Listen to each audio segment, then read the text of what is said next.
সম্প্রতি বরগুনার তালতলী উপজেলার সোনাকাটা ইউনিয়নে শিশু বলাৎকারের ঘটনায় ধর্ষককে মাদ্রাসার মধ্যে জুতো পেটার ভিডিও ভাইরাল হয়েছে। এলাকাবাসীর অভিযোগ, জুতো পেটা নয়, এর কঠিন বিচার হওয়া উচিত। অভিযোগ রয়েছে, বিকৃত যৌনাচারে লিপ্ত থাকায় একের পর এক ওই বিকৃত কুরুচিপূর্ণ শিক্ষকের স্ত্রীরা তাকে ছেড়ে চলে গেছে। তালতলী সোনাকাটা ইউনিয়নের নিদ্রা গ্রামে খানকায়ে রশিদিয়া নুরানি মাদ্রাসার সাবেক পরিচালক হাফেজ কারি মোহাম্মদ ফুরকান হোসাইন কারিমি 10 বছর বয়সী এক ছাত্রকে বলাৎকার করে। এতে ছাত্র অসুস্থ হয়ে পড়লে বিষয়টি জানাজানি হয়। বিষয়টি ধামাচাপা দিতে ওই মাদ্রাসা শিক্ষকের চাচা ও মাদ্রাসা কমিটির সভাপতি স্থানীয় ইউপি সদস্য মিরাজ হাওলাদার মাদ্রাসার মধ্যে বিচার করে জুতাপেটা করে। স্থানীয়দের দাবি, মাদ্রাসা শিক্ষককে জুতাপেটা নয়, তাকে আইনের হাতে তুলে দিয়ে কঠিন বিচার করা উচিত। ক্যামেরার সামনে কথা না বললেও স্থানীয়রা বলছে, এর আগেও একাধিকবার এমন কর্মকাণ্ডে জড়িয়ে আর্থিক জরিমানা প্রদান করেছে এবং চাকরি হারিয়েছে তিনি। বিকৃত যৌনাচারে লিপ্ত থাকায় তার এ পর্যন্ত 5 স্ত্রী তাকে ছেড়ে চলে গেছে।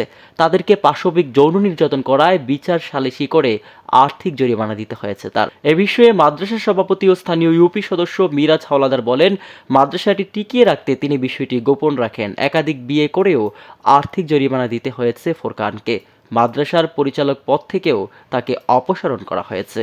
ওরে আগে বলাৎকার করা হয়েছে, ওই আরিফ হুজুর ছিল, ছোট হুজুর, উনি 3 দিন করে শেষে যেদিন করছে রয়েছে অক্টোবরে যখন ওইটা হয়েছে, ও পলাইয়ে মাদ্রাসা থেকে আসি পড়ছে। তো 3 দিন করছে, লাস্টের দিনে অনেক রক্তাক্ত অবস্থা হয়েছে, তো রক্তক্ষরণ গেছে, খাতা ভিজে গেছে, খাতাটা নিয়ে আসছে আম্মু, আমি আর মাদ্রাসা কে যাবি না, আমি যাবো না, আমার লাগে হুজুর লাগে যে না হয়েছে। আমরা তো কঠোর বিচার চাই। কারণ এই ফোরকান হুজুর বলতেছে এইটা নাকি হারে আমরা বানাউট করতেছি, আসলে বানাউট না, এই কথা আর কি উনি এইটা ধামাচাপা দেওয়ার জন্য হুজুরের সরাই দিয়েছে। বলাৎকার করছে একটা ছাত্রকে, আসলে এই বিষয়টা আপনি কেমন দেখেন? একজন মাদ্রাসার হুজুর এভাবে পারে কিনা? হ্যাঁ হ্যাঁ গো, আইনে মনে হয় যে হ্যাঁ গো হাদিসে আছে মনে হয়, এরা হ্যাঁ গো হাদিসে আছে, নাইলে এরা কইবি না। ঘটনা সত্য, বাস্তব। অবাস্তব বলতে কিছুই না। আর এর আগে পরেও হয়েছে, কিন্তু আর আগে পরে তো বিচারই হয় না। এরা এখন নিজেরা বিচার আচার করে গেছে, যেটা সমাজের সম্মুখে করেনি। বরগুনা থেকে মল্লিক জামালের রিপোর্ট, আমার বার্তা।